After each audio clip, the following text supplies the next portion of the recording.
قالوا انا للہ و انا الیہ راجعون، انا للہ و انا الیہ راجعون۔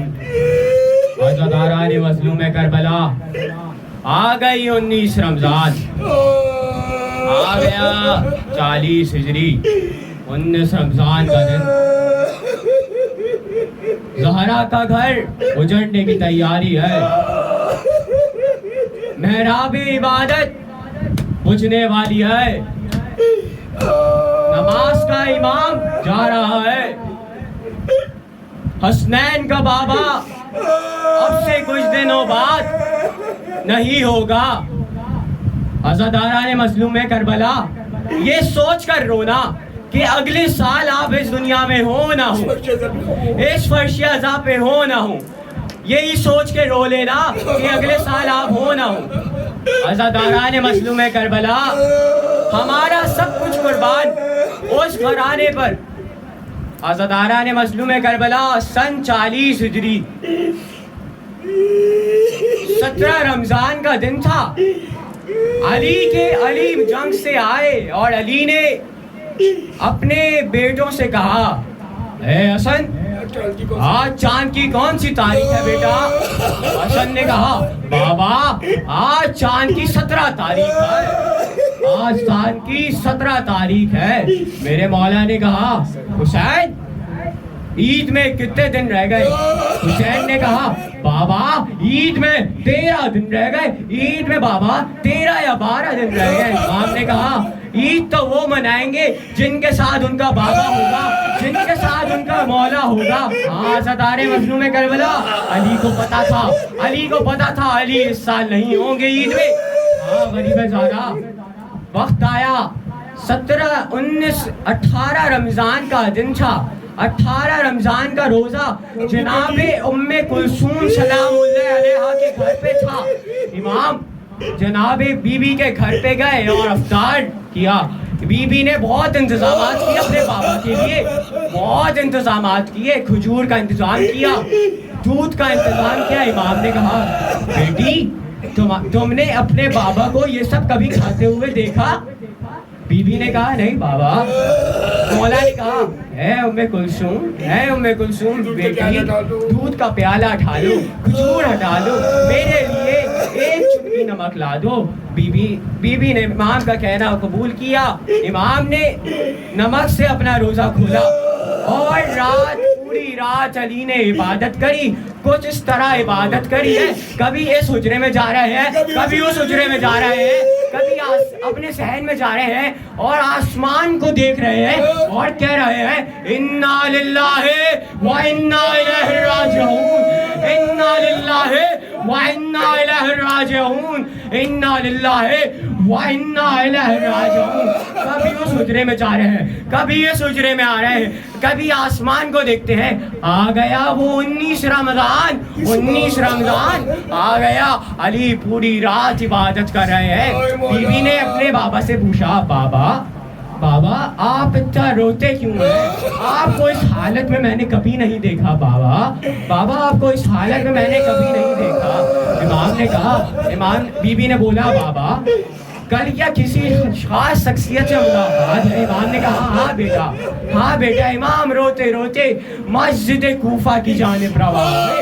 رات بھر علی نے عبادت کری ہے، شب قدر کے اعمال ادا کیے، رات بھر دعائیں کر رہے ہیں۔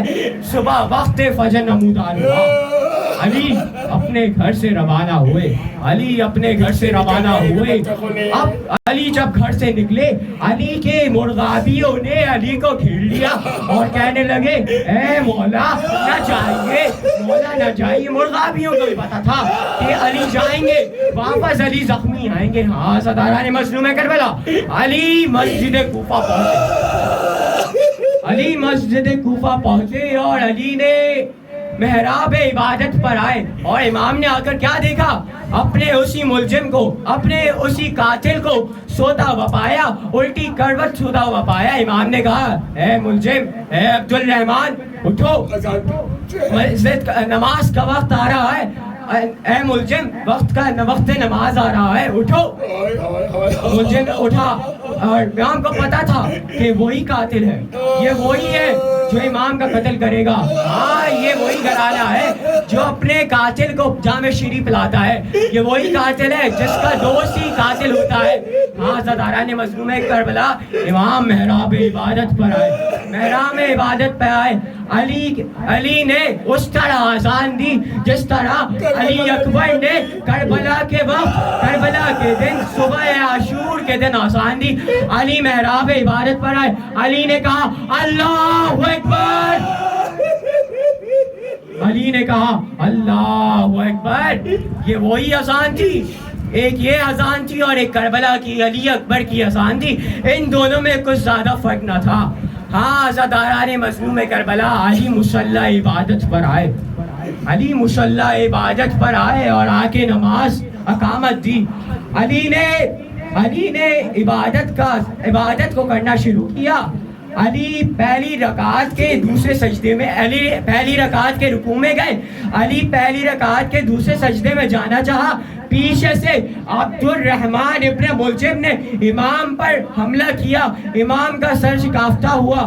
روایتوں میں لکھتا ہے کہ امام کا ایک اصحاب تھا حذیفہ یمانی, جو بیان کرتا ہے کہ اس نے ملجم کو تلوار کو اور زہر کو خریدتے ہوئے دیکھا. مسجد کوفے کے بازار میں زہر کو خریدتے ہوئے دیکھا اور امام کو آ کر بتایا, امام کوفے کے حالات بہت خراب ہیں, کوفے کے حالات بہت خراب ہیں, مولا ہم آپ کی حفاظت کے لیے گھر کے باہر کھڑے ہوں گے. امام نے کہا اے حذیفہ تم چلے جاؤ. حذیفہ روایتوں میں ملتا ہے حذیفہ ایسے گئے ہیں جیسے کوئی بچہ ماں کی گود میں چاہتا ہے, جیسے کوئی بچہ ماں کی گود میں چاہتا ہے. حذیفہ اپنے گھر میں گئے, الٹا جا کے بیگ پہ لیٹ گئے اور اپنا امامہ کو اتار کر پھینکا, اپنی تلوار کو مٹی پر پھینکا. ہاں عزاداران مظلوم کربلا اس عالم میں حذیفہ بے ہوش ہو گئے اور کچھ دیر سو گئے. ایک وقت آیا جب مسجد کوفہ سے آواز آنے لگی قد قتلت الامیر المومنین, قد قتلت الامیر المومنین, علی قتل ہو گئے. حذیفہ کی زوجہ نے اٹھایا, حذیفہ اٹھ, امام مر گئے, امام کو قتل کر دیا. حذیفہ ننگے پاؤں مسجد کوفہ گیا. روایتوں میں ملتا ہے کسی نے کہا حذیفہ ملزم کو پکڑو, امام کا قاتل ہے. حذیفہ نے ملزم کو دبوچا اور کہا اے ملزم یہ امام کو مارا تم نے, یہ ملزم تھا. ہاں عزاداران مظلوم کربلا کسی نے بولا کہ علی کو جام شیری پلاؤ, علی کو شربت پلاؤ. مسجد سے گھر کی طرف گئے اور کسی نے شربت بھیجا اور امام نے کہا مجھ سے زیادہ ملزم کو شربت کو ضرورت ہے. ہاں عزاداران مظلوم کربلا علی نے حسن سے کہا بیٹا حسن نماز کو ادا کرو. حسن نے نماز کو ادا کیا. حسن نے نماز کو ادا کیا اور گھر کے لیے روانہ ہوئے. علی کچھ اس طرح گھر گئے ہیں, ایک بازو حسن کے کاندھے پر ہے, ایک بازو حسین کے کاندھے پر ہے. عباس روتے روتے گھر جا رہا ہے. امام نے کہا گھر سے جائے. امام کا گھر کا فاصلہ بالکل ایک دیوار کا تھا. امام جیسے ہی گھر کے نزدیک پہنچے اپنے اصحاب سے کہا اے اصحاب واپس لوٹ جاؤ, ایسا نہ ہو میری بیٹیاں آواز سن لیں, کیونکہ جب میں گیا تھا صحیح سلامت گیا تھا. امام کو گالیم میں لپٹا ہوا رکھا تھا تاکہ امام زخم سے بچے رہے. عزاداران مظلوم کربلا سب اصحاب واپس لوٹ گئے اور یہ وقت آیا کہ ام کلثوم ام زینب رونے لگی اور کہنے لگی بابا ایسے نہ جائیے, عید آ رہی ہے بابا, عید آ رہی ہے. یہ وقت آ گیا علی نے وصیت کرنا شروع کی. مشائخ کے آخری لمحات علی نے وصیت کرنا شروع کی. اے حسین ایک وقت آئے گا جب تو بھوکا پیاسا شہید ہوگا. اے حسین ایک وقت آئے گا جب تو بھوکا پیاسا شہید ہوگا. اور یہ کان میں بات کہی اور روایتوں میں کہیں نہیں ملتا کہ امام نے کیا بولا. ہاں ضرور ایک بات ملتی ہے کہ علی نے امام حسین سے کہا اے حسین جب تم اپنی بہن سے ودا لینا اس کے گلے کا بوسہ لینا، یہ وہی گلا ہوگا، یہ وہی بازو ہوں گے جن میں رسن باندھی جائے گی۔ ماتم امیر کائنات علی لعنت اللہ علی القوم الظالمین، ماتم حسین۔ اللہ مسلم آپ نہیں کرنا پڑے، آپ آ گئے، آپ کی موجودگی بچوں کو میں بٹھا دیا تھا۔